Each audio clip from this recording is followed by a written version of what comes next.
Bonjour à vous, je suis Edwige Astro Soin. Aujourd'hui, je vais vous parler de la pleine lune qui sera le 15 décembre en Gémeaux. Donc, je vais vous faire un partage d'écran. Je voulais vous remercier par rapport aux nouveaux abonnés.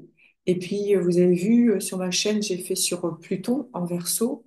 Et puis, vous pouvez aller voir sur ABC Talk où j'ai pu faire un interview au mois de novembre.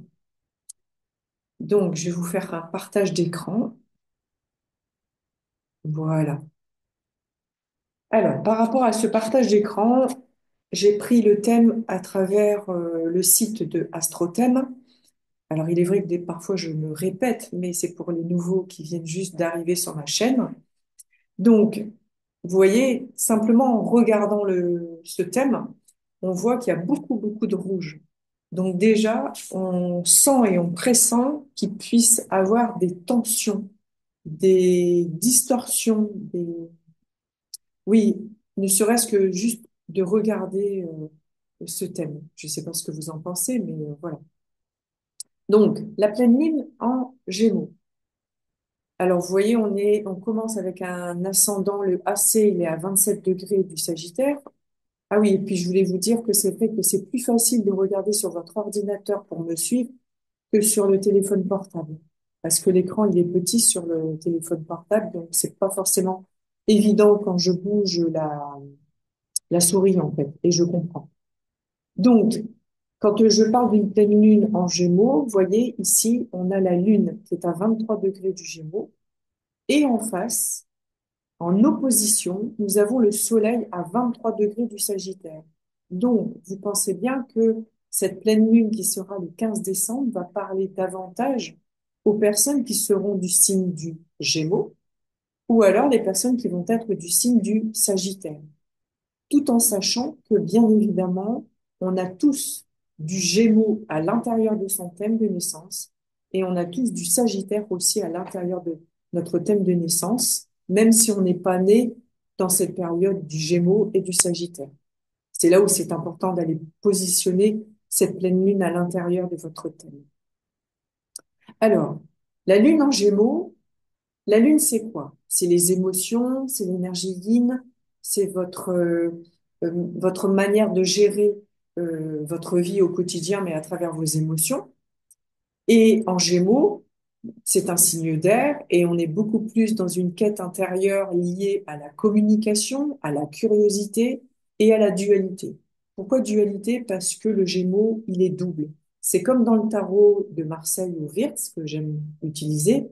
Eh bien, le Gémeaux, il est représenté par deux personnes. Et donc, il se peut, hein, bien évidemment, que cette lune en Gémeaux, les émotions en lien à cette énergie du Gémeaux, il peut y avoir une dualité intérieure. Il peut y avoir des doutes, des hésitations, un problème, alors, entre guillemets, plus des soucis ou des problèmes à communiquer, parce que comme on est avec le Gémeaux, ben, c'est la communication, les échanges, le partage et la manière dont on entend les choses, la manière dont on exprime ce qu'on ressent et ce qu'on pressent, hein, bien évidemment. Et dans le Gémeaux, on est plus au niveau du mental, parce que la planète maîtresse du Gémeaux, c'est Mercure. Et là, le but est d'aller regarder Mercure. Et Mercure, actuellement, il est en Sagittaire et il est rétrograde. Alors, pour toutes les personnes qui m'ont demandé quand est-ce que Mercure va arrêter d'être rétrograde, eh bien, ça va être le 16 décembre.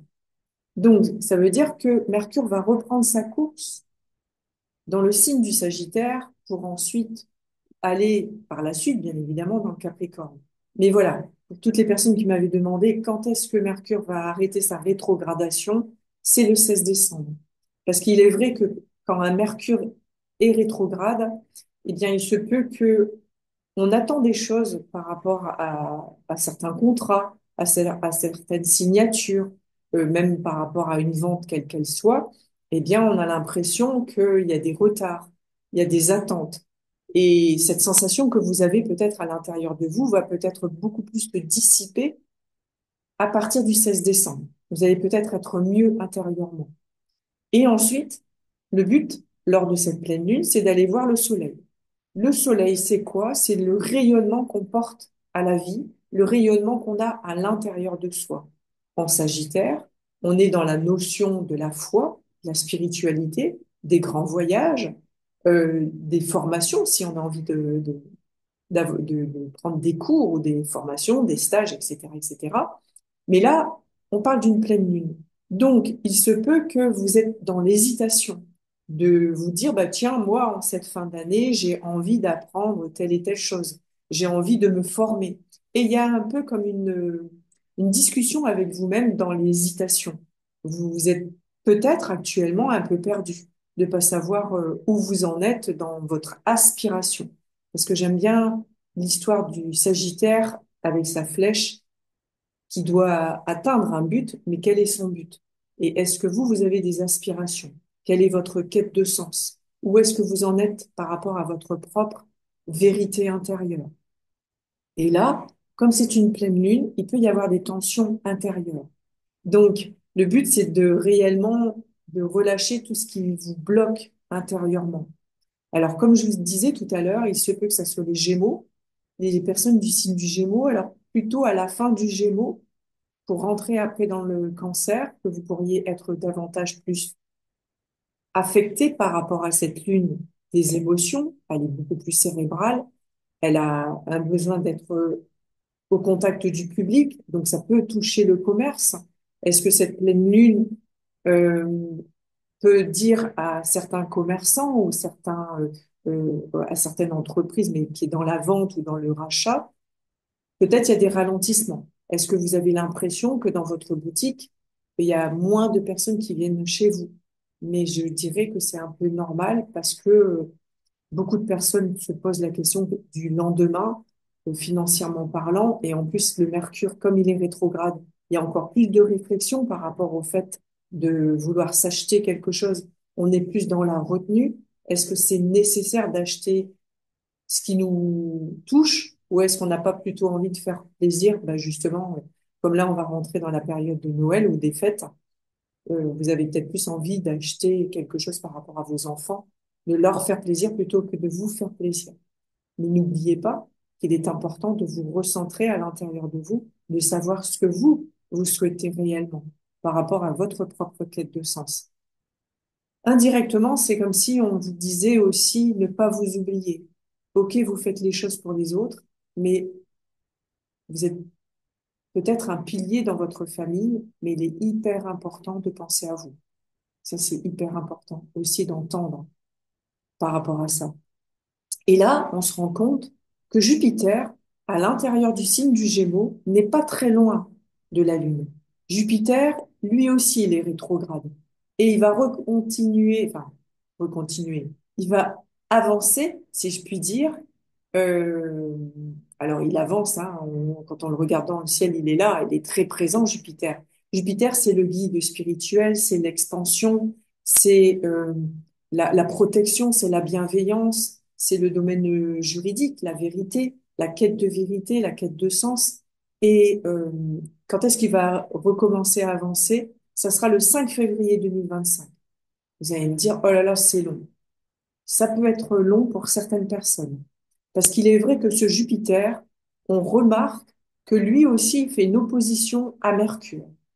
Comme je vous disais tout à l'heure, la planète maîtresse du Gémeaux, c'est Mercure.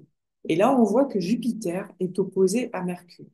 Alors, ça peut nous montrer peut-être, et c'est des éventualités, hein, l'astrologie, mais ça peut nous montrer que des personnes qui sont en train de chercher une maison, à vouloir acheter une maison, ou des personnes qui aimeraient vendre leur maison, eh bien, encore une fois, il peut y avoir un ralentissement.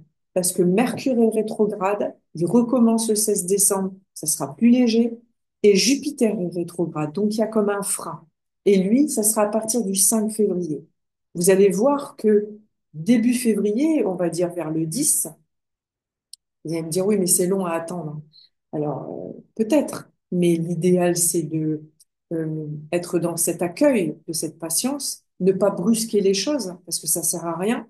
Si quelque part 2025 est meilleur pour vous, attendez 2025 pour lancer des procédures au niveau de la vente, au niveau d'un achat, au niveau administratif, une plainte. Par exemple, hein, je dis n'importe quoi, hein, parce qu'on est dans un domaine administratif, communicatif, foi, religion, entre guillemets. Donc voilà, il peut y avoir, alors si on veut parler au niveau mondial, il se peut qu'il y ait encore des tensions au niveau, on peut sentir des oppressions intérieures et extérieures, euh, des mécontentements, une certaine justice qui est longue à donner son verdict. Voilà, il y a peut-être des personnes au jour d'aujourd'hui qui ont porté plainte pour X et X raisons et sont toujours en train d'attendre le verdict. Et je dirais que là, pour le moment, il y a comme un frein, un blocage, parce qu'il y a cette opposition. Donc, l'idéal, c'est de patienter. Et je sais que c'est pénible quand on est dans l'attente, bien évidemment, mais au moins on est dans l'attente, au plus ça arrive. Au plus on lâche prise, au plus les choses viennent à soi. Comme on dit, c'est vrai que c'est la loi de l'attraction.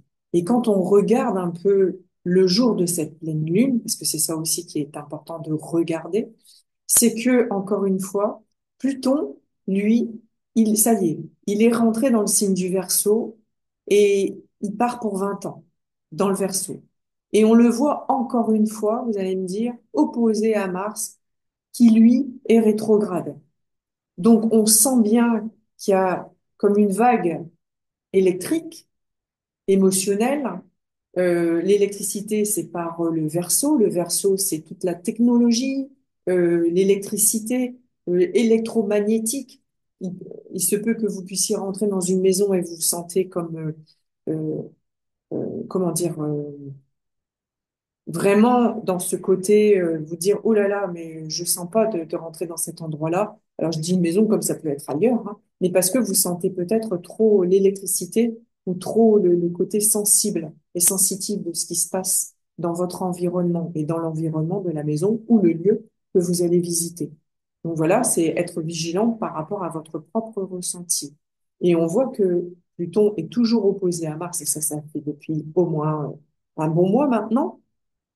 Mars, il va arrêter d'être rétrograde, lui aussi, à partir du 25 février 2025.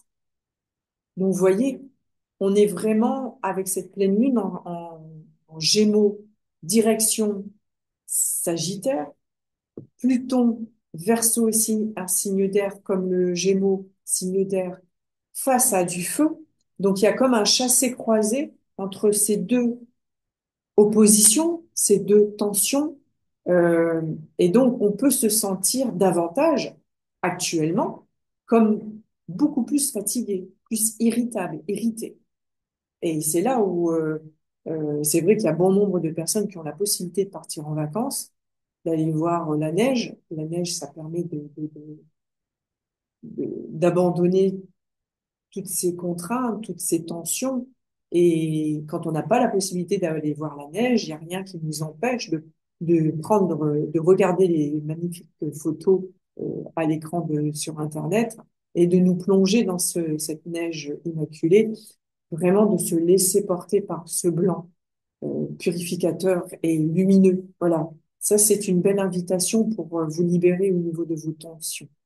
Et ensuite, quand on regarde le thème, on voit que Mercure, quand même, il n'a pas que une opposition à Jupiter. On le voit qui fait un trigone à Mars. Il a envie quand même d'avoir une belle communication avec cette énergie de Mars, hein, des nouvelles idées. En vous, vous avez plein d'idées, mais vous savez peut-être ça part un peu dans tous les sens. Et comme Mercure est rétrograde et Mars est rétrograde, il y a un peu une dispersion d'idées. Donc là, maintenant, ce qui serait vraiment bien et judicieux, quelque part, c'est déposer sur papier toutes vos idées et de les relire au fur et à mesure de la journée ou des jours qui passent et de savoir quelle est celle qui émerge le plus pour vous, en fait. Celle qui vous parle encore plus. Comme une priorité.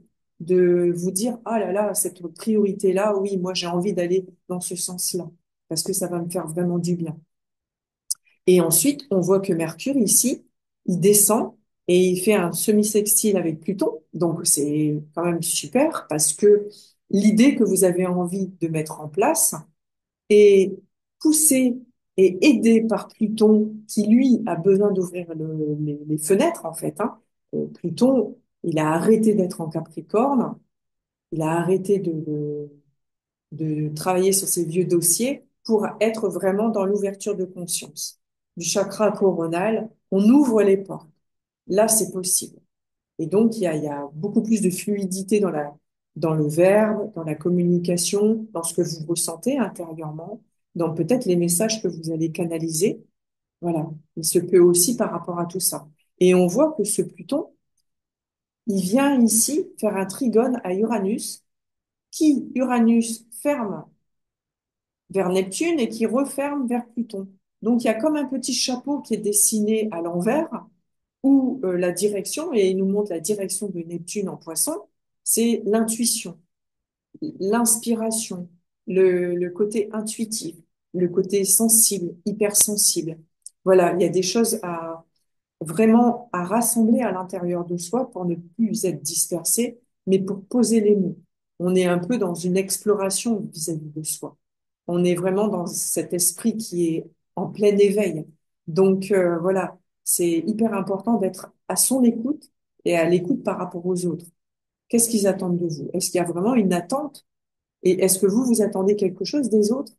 C'est ça, en fait. Et au moins vous allez attendre, plus vous allez être rempli à l'intérieur. Voilà ce que je pouvais vous dire par rapport à cette pleine lune. J'espère avoir éclairé votre chemin. N'hésitez pas à me laisser un commentaire sous sous la chaîne et puis de positionner cette pleine lune à l'intérieur de votre thème et de laisser faire en fait, de poser simplement vos mains dessus pour leur apporter et de vous apporter un mieux-être. C'est hyper important en fait. Vraiment de voilà. Après, il y a rien qui vous empêche si vous aimez bien comment dire, si vous aimez les huiles essentielles, il n'y a rien qui vous empêche de vous frotter les mains avec les huiles essentielles et de poser délicatement sur votre thème de naissance. Si vous aimez les couleurs, vous positionnez des couleurs sur votre thème de naissance. Voilà, tout est possible en fait avec le thème. Donc, vous pouvez me retrouver au www.astrosoin-edvie.com sur Facebook, sur LinkedIn et sur Instagram aussi. Donc, je vous souhaite une très, très belle pleine lune à rester centré, vraiment. C'est vraiment une révélation intérieure, en fait, que vous devez avoir par rapport à vous. Être un peu comme non, c'est plus par ici. Être, voilà, cette ce petit prince à l'intérieur de cette bulle, tout en étant ouvert. Tout est possible. Je vous souhaite une très très belle journée. À bientôt.